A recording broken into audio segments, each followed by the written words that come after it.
Bicha rabbiin biyya ormaa keessatti gadda maatii ofii nama hin dhageessisiini.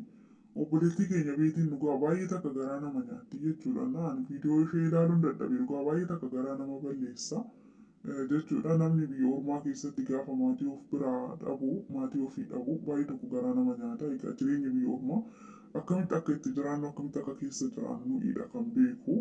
Waan hundumaayyuu obsinee garuu boru itti gammanna gallee gammanna maatii keenya waliin jennee gaafa of biraa dhabnu. Ashamaa harka fuunee hordoftoota masaarsituu jirra jirtu bakka jirtetti nageenya waaqayyoo isiniif haa baay'atu. Warroonni chaanala kanaaf haaraa taatan sabiskiraayib gochuun gara maatii kootti dabalama. Warroonni maatii koos taatanii hordofaa guddaa galatoomaa isiniin jedha. Egaa guyyaa har'aa viidiyoo baay'ee garaa nama nyaatuun akka walitti deebine. Egaa obboleettii keenya beetii jechuudha yeroo baay'ee rakkinni irratti deddeebi'aatira kan jiru. Wanti hundinuu gaarummaadhaaf jennee fudhachuutu caala. Jechuudha. Kanaan durallee egaa obboleettii kana akkuma beekamu qabeenya ishee dhabdeetira kan turte. Uummanni Oromoo haa galatoomu. Qabeenya ishee san bakkatti deebisaniitiifidha kan jiran jechuudha. Kun yaadan kun maallaqaan waan garaagaraatiin gargaarsa godhaniifitu bakkatti ishee deebisanii jiran jechuudha. Garuu yeroo ammaa kana keessatti mootii abbaa ishee du'aan dhabdeetidha kan jiru jechuudha. Egaa biyya ormaa keessa taa'anii gadda maatii ofii dhagahuuni. Baay'ee tokko ulfaatasii gadda akkanaa keessa namaatii illee hin bahu jechuudha. Namni gaafa namni sun bira jiraatee yaallatee achi qabee as qabee nama san gaafa yaalee jedhee namni sun karaa rabbii jalaa deeme fi fageenya irra taa'ee jiru akkas ta'e gaafa jedhamee namatti himamu baay'ee garaagarummaa qaba jechuudha. Waan hundaafiyyuu rabbiin jajjabina isheedhaaf haa kennu dhugaa kaleessa yeroo akkas jettee boossu abdii muradhee jira lubbuu koof balleessaa jettee yeroo isheen dubbattu baay'ee tokko namatti dhagahama dhugaa dubbachuudhaaf sagalee ishee dhaggeeffachuun dadhabe jechuudha. Baay'ee tokko garaa nama nyaatti. Egaa kanaan duras waggaa sagalii biyya ormaa keessatti dadhabdee qabeenya ishee akkas taatus garuu qabeenya ishee uummanni Oromoo bakkatti deebiseefii jira jechuudha. Lubbuun namaa yoo dabarte takkitti yoo dabarte deebi'uu hin dandeessu. Maallaqni gaafa nu jalaa bade yookiin qabeenya keenya san gaafa dhabne qabeenya san bakkatti deeffachuu ni dandeenya. Garuu lubbuun namaa takkitti dabartee ta'e taanaan dabarteedha. Bakkatti deeffachuu hin danda'amu jechuudha. Waan hundaafiyyuu rabbiin obsa isheedhaaf haa kennu, jajjabina isheedhaaf haa kennu. Akkasumallee abbaa isheetiif rabbiin lubbuu haa maaru, biyyoon isaaniif haa salphattu. Wanti jedhamu tokko illee hin jiru waan ta'eef jechuudha. Egaa nama du'e deebisuun hin danda'amu waan ta'eefiyyuu jechuudha. Yeroo ammaa kana keessatti ulfaata haalli keessa jirru namni haa ajjeesuu ofii dhukkubameessanii haa du'anii hin beekamu jechuudha. Hanga ammaatti ani gama kiyya wanti nagahee hin jiru garuu namoonni yaada garaagaraa dubbachaa ture kan jirani. Kaleessa kalee malee dheengadda jedhaniiti kan dubbachaa turani. Kan du'een jedhaniiti kan jiru nama ajjeese jedha kuni namoota du'assan keessa jiran jedhu kun immootu mitis kan jedhu jiran jechuudha. Intalli wayii of sodaattee achumas naannoo namoonni itti dhuman akka jirtudha kan dubbatu biyya kana dhumarratti dhagahuu dandeessan jechuudha. Garuu ifa baastee dubbachuu hin barbaanne of sodaatteetidha kan jirtu jechuudha. Maaliif yeroon ammaa sodaachisaadha waan ta'eefiyyuu jechuudha. Kanaaf yaa dhugaan gaafa gadi baate inuma dhageenya namni isaa ajjeesuu ofii dhukkubsatanis haa du'anii hin beekamu ammaaf kana jedhamee dubbachuudhaaf baay'ee ulfaata. Isheen illee waan hin beekne irraa hin dubbatinaa ani biran jira argee jira jettee jirti jechuudha. Garuu maal ta'anii akka lubbuun isaanii darban mootu dubbachuu hin dandeenye jechuudha. Of sodaatteetidha kan jirtu keessan dubbisanii.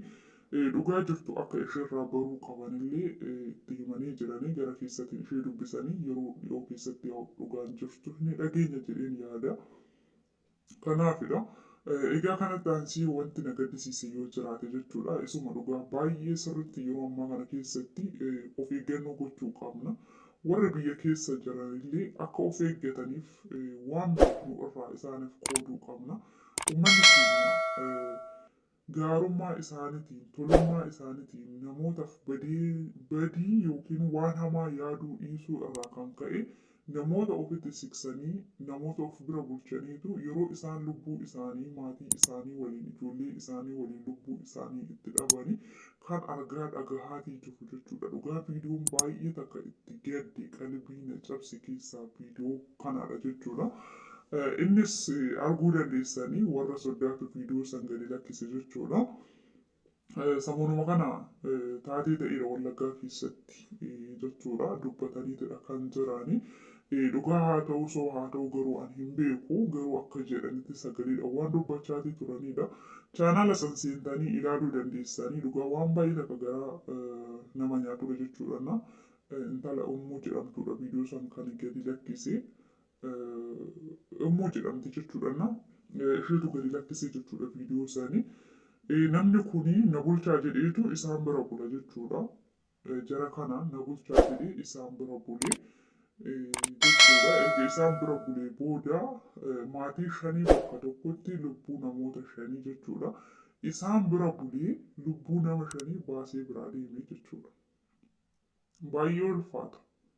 Namni na bulchaa jedhee nama san bira bulee nama san gaafa akkas godhee biraa deemu baay'ee tokko ulfaata jechuudha. Eenyutu amanamas yeroo ammaa eenyutus eenyu amanee eenyu waliin jiraata. Namni akkamittis nama ofitti siqsa. Hanga fedhe namni tokko haa rakkatu. Hanga fedhe namni tokko waan fedhe yoo ta'e of biran bulchina nama jechuudha. Abbaa fedhe haa ta'u. Fira kee yoo hin ta'in jechuudha. Maaliif namni sun waan sirratti yaadu hin beektu waan si godhee mana sanii deemuu barbaadu hin beektu waan ta'eef jechuudha. Kanaaf namoonni sunis mana ofii keessatti nama san of bira bulchanii lubbuu isaanii maatii isaanii waliin maatii shanii bakka tokkotti ajjeeffamanii jechuudha. Seentanii ilaaluu dandeessan chaanaala sanii ijoollee warra sodaattu gadi lakkise jechuudha. Kanaaf wanta akkanaa kunillee hin jira jechuu barbaadetanii hanga fedhe keessa keenya gaarummaan jiraatee namaaf waan gaarii yaadna yoo ta'e of bira bulchuudhaan osoo hin taane nama saniif qarshii yoo qabaanne kenneefi iddoo biraatitti mana algaa qabneefi akka achi bulu taasisuudha. Saniyyuu isaayyuu bakka san deemii buli jedhanii malee waliin deemuun nama hin barbaachisu waan ta'eefiyyuu jechuudha. Taa'ee ta'uufin hin barbaachisu yeroo ammaa kana keessatti namaaf jechuudha. Maaliif bakka deemu sanittillee namni sun nama san waan godhu hin beeknu waan ta'eef jechuudha. Booda deebi'ee namarratti rakkoo uumama waan ta'eef maaliif namni sunillee akka tasaa yookiin mattaawaqaa kennineefi namni sun bakka san bula yoo ta'e deebi'ee bakka sanitti immoo yoo inni rakkina uumee achii bahaa ta'e garuu deebinee maqaa mattaawaqaa saniitiin nuti qabamuu dandeenya waan ta'eef jechuudha. Yeroo sanitti of eeggannoo godhuu qabnu keessa yeroo amma keessa jiru kanadha waan ta'eef jechuudha. Firuma ofiitti deebi'eeti diina ta'ee nama nyaachaa jira yeroo ammaa kana keessatti. Fira aantee ofii fira ofii yoo hin ta'e mana ofiitti nama galchanii bulchuun hin barbaachisu jechuu barbaadan jechuudha. Kanatti aansee yommuutu abbaa manaa hiriyaa kootii jechuudha. Kanan baay'ee itti dhiyaatu hiriyaa ta'uutis isaallee jechuudha. Jara kana jechuudha maaltu isa mudate yoo jettanii osoo karaa deemuu jechuudha.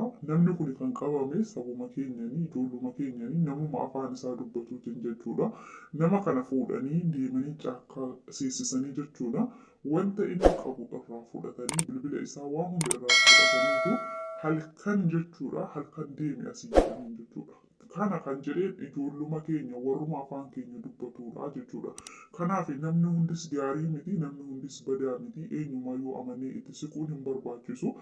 Egaa mucaa kana guyyaan isaa hin geenye lubbuun isaa hin baane garuu osoo lubbuun isaa baatee jiraatte yookiin achumatti caakkaa sanitti reeffi isaa lafeen isaa argamti ture garuu mootuu waaqayyoon isa baasee qabeenya isaa irraa fudhatanii halkan mucaa san achi akka inni deemu taasisanii jechuudha. Caakkatti isa fuudhanii deemanii kana warrootuma hidhattootatu akkas godhee jechuudha. Nama birootii miti waan afaan isaatiin ofii isaatii irra gahee ofii isaatii dubbateedha jechuudha. Gaafa inni onlaayinii irraa badu isheen illee baay'ee dhiphachaa turte. Egaa bilbilli isaa jalaa badee jira. Fudhatanii jiranii badee gatee osoo hin taane fidii jedhaniituma irraa fudhatanii namni kan lubbuu isaati waan ta'eef iyyuu hin kennaafi ergasii garuu akkas ta'eetanii jedhe jechuudha. Waan akkanaa kanatu jira yeroo ammaa kana keessatti of amantanii jettanii afaan keenya dubbataa homaa nu hin godhu jettanii nama hin amanina. Kan Nummiidhu jedhutu deebi'ee yeroo nummiidhu argina waan ta'eef jechuudha. Hanga fedheeyyuu nama tokko jaaladhu malee hin amanin. Amantees itti hin dhiyaatin. Kanaaf viidiyoon kiyya kana fakkaata. Turtiin keessan viidiyoo itti aanu waliin haa ta'u.